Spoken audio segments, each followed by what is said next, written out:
Saudi Arabia भी हो सकता है? नहीं, सऊदी अरब इसमें नहीं है। अच्छा, मदारस की दो अलग अलग, एक आपका अपना मौक़िफ़ है, एक मदारस जो तंज़ीमात है उनका भी है, तो क्या आप लोगों ने कोई मौक़िफ़ नहीं है। उनका ताल्लुक़ तंज़ीमात मदारस से है ही नहीं। मुज़ाकरात में हम ही थे और गवर्नमेंट ने भेजा है, तो जब गवर्नमेंट ने भेजा हमने कबूल किया है ना, तो पहले वाला भी हमने कबूल किया, गवर्नमेंट ने बनाया। तो गवर्नमेंट पर उनको उस वक्त इतराज़ क्यों नहीं था जब ये बिल असेंबली में आ रहा था? कोई खुफिया तो नहीं था? जब आ गया और पास हो गया उस वक्त उनको इतराज़ क्यों नहीं था? ये 2 महीने के बाद कहाँ से आँख खुल गई उनकी? बात तो ये है ना, किसी ने उठाया है ना, इतराज़ नहीं है उनको जी, लेकिन किसी ने उठा लिया है। अगर उनकी वहाँ रजिस्ट्रेशन हुई है या वो कर रहे हैं, वो तो वैसे भी एक्ट नहीं है। जब एक्ट ही नहीं है वो, और एक एग्जीक्यूटिव ऑर्डर के तहत उन्होंने एक वो बना लिया है, ये दावत अखलाक नहीं, ये बोर्ड जो बनाया है उन्होंने तालीमी मदारस के लिए जी, तो डायरेक्टरेट जनरल जो बनाया है, तो ये डायरेक्टरेट जनरल तो एग्जीक्यूटिव ऑर्डर के तहत है। तो अगर वो वहाँ पर रजिस्टर हुए, हमने कब इतराज़ किया उनके ऊपर? और वो एग्जीक्यूटिव ऑर्डर इससे कब मुतासर होगा? उसके लिए अपने तरीक़ाकार ढूंढे, हुकूमत अगर ढूंढ सकती है, लेकिन कानून और पार्लियामेंट की तौहीन क्यों कर रहे हैं? एक संजीदा मुज़ाकरात के नतीजे में 1 महीने तक मुज़ाकरात होते होते ये चीज़ें हल हुई हैं। पाकिस्तान में इतनी गैर संजीदगी है, इदारे इतने गैर संजीदा हो गए हैं, हुक्मरान इतने गैर संजीदा हो गए हैं कि वो अपनी ही एक्ट और अपने ही पास किए हुए कानून के साथ मजाक, ये कुछ निशान नहीं है जी। मैं तो हैरान हूँ इन लोगों के ऊपर कि वो किस रवैये से सोचते हैं, किस तरह सोचते हैं। मजाक उड़ा रहे हैं जी, अपना भी मजाक उड़ा रहे हैं, मुल्क का भी मजाक उड़ा रहे हैं, पार्लियामेंट का भी मजाक उड़ा रहे हैं, आइन का भी मजाक उड़ा रहे हैं, कानून का भी मजाक उड़ा रहे हैं, और हमारा भी मजाक उड़ा रहे हैं। तो इस क्या सूरत हाल बनेगी अगर हुकूमत इसी तरह से अपना रवैया रखती है और वो ये बिल अदालत का आप रास्ता बता रहे हैं, इसके अलावा क्या लाएअमल हो सकता है? लाएअमल तो देखिए, हमने तय कर लिया था कि हम फिर इस पर मुजाहरा करेंगे, पूरे मुल्क में एहतजाज मुजाहरे चलेंगे, इस्लामाबाद जाना भी उसमें शामिल होगा, और एक भरपूर क़ुव्वत के साथ फिर ज़ाहिर है कि हमने आवाम की तरफ जाना है। जब सरकार जो है वो इस तरह के हथकंडे इस्तेमाल करेगी तो फिर हमारे पास सिवाय आवाम की तरफ जाने का क्या रास्ता रह गया? साहबी इला रुकन शदीद। जो कहते हैं मदारस के रजिस्ट्रेशन के हवाले से कि मौलाना साहब के साथ हमारी जो है कमिटमेंट पूरी करेंगे आप, तो कौन सी कमिटमेंट हुई है? कोई यही थी जो मैं आपके अभी 1 घंटा मैंने तकरीर की, यही तो थी। उसमें खराबी कौन सी बात है जी? और एतराज़ एक दफ़ा आ चुका है, दूसरे एतराज़ उठाने का क्या सवाल पैदा होता है जी?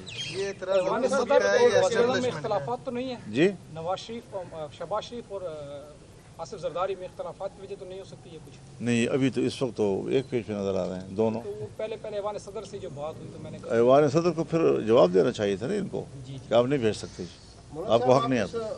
बिल की राह में हायल जो रुकावट है, सबसे बड़ी रुकावट जो इसे करार दे रहे हैं वह ऐवान सदर को करार दे रहे हैं, जबकि हुकूमत भी है इसमें और रियासी इदारे भी हैं, तो क्या वो बड़ी जिम्मा है?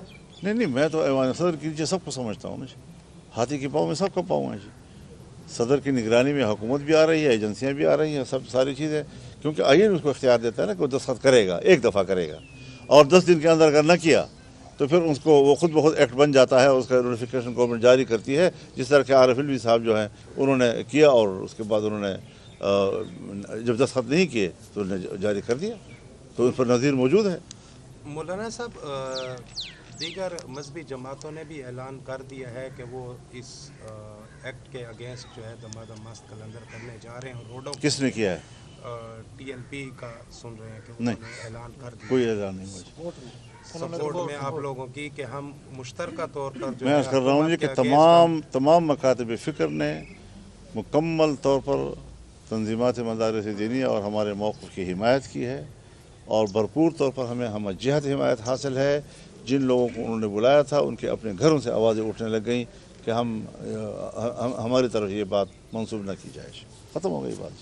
आपका टारगेट भी डी चौक होगा जी? आपका टारगेट भी डी चौक होगा?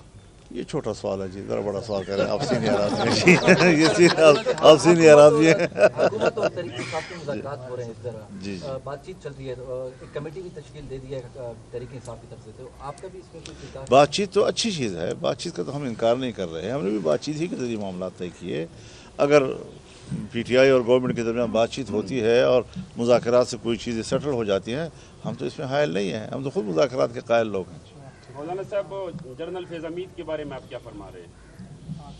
جنرل فیض حمید ایک فوجی آدمی ہے، ریٹائرڈ ISI کا سربراہ رہا ہے، اور بتاؤ کیا اس کے بتاؤں۔ خلاف جو کچھ چل رہا ہے، کیا وہ سیاسی عمران خان کے لیے راستہ ہموار کرنے کی کوشش کی جا رہی ہے؟ لیکن اس سے میرا کوئی تعلق نہیں ہے، میں نے عدالت کے معاملے میں پھر تو ملٹری عدالت میں کیوں مداخلت کروں؟ پی ٹی آئی کے احتجاج کے بارے میں آپ کیا کہتے ہیں کہ نہ مانو والی پالیسی پر چل رہے ہیں؟ بھئی آپ تو ابھی سوال کر چکے ہیں نا جی کہ مذاکرات کر رہے ہیں، تو اچھی بات ہے نا، مذاکرات تو ٹھیک ہے۔ آپ کی پیش رفت جو ہے نا پی ٹی آئی کے ساتھ، اس کی قیادت کے ساتھ بڑی نمایاں نظر آئی ہے، تو KPK کے وزیر اعلیٰ آپ پہ بڑی کڑی تنقید کرتے ہیں، اس کے بارے میں کیا کہیں گے؟ یہ فارم 47 والی حکومت ہے نا اس اچھا سر، صوبے کی اس وقت جو صورتحال ہے سر، یہاں پہ جو نو گو ایریا بن چکا ہے، صوبائی حکومت مفاد پہ چلتی ہے، مفاد کس پہ چلتی ہے، آپ کیا سمجھتے ہیں؟ کوئی حکومت یہاں نہیں ہے جی، ایک مذاق ہے، ایک مضحکہ ہے، اس سے زیادہ کوئی حیثیت اس حکومت کی نہیں ہے۔ نہ ان کو صوبوں کے مسائل کا پتہ ہے، نہ ان کی نزاکت کا پتہ ہے۔ ہم غیر محفوظ ہیں، کرم میں قتل عام شروع ہے، یہاں ہمارے جنوبی اضلاع میں آپ بھی سوچ رہے ہوں گے کہ ایسا نہ ہو کہ سورج غروب ہو جائے اور ہم گھر نہ پہنچیں۔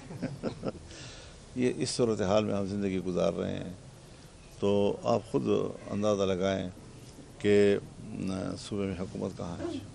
اولین چیز جو عام آدمی کا حق ہے وہ ان کے جان و مال کا اور عزت و آبرو کا تحفظ ہے۔ سب سے اولین حق جو انسان کا ہے وہی نہیں ہے، آج وہی نہیں ہے، اور جب وہ نہیں ہے تو پھر معیشت کہاں سے آئے گی، کاروبار لوگ کیسے کریں گے جی؟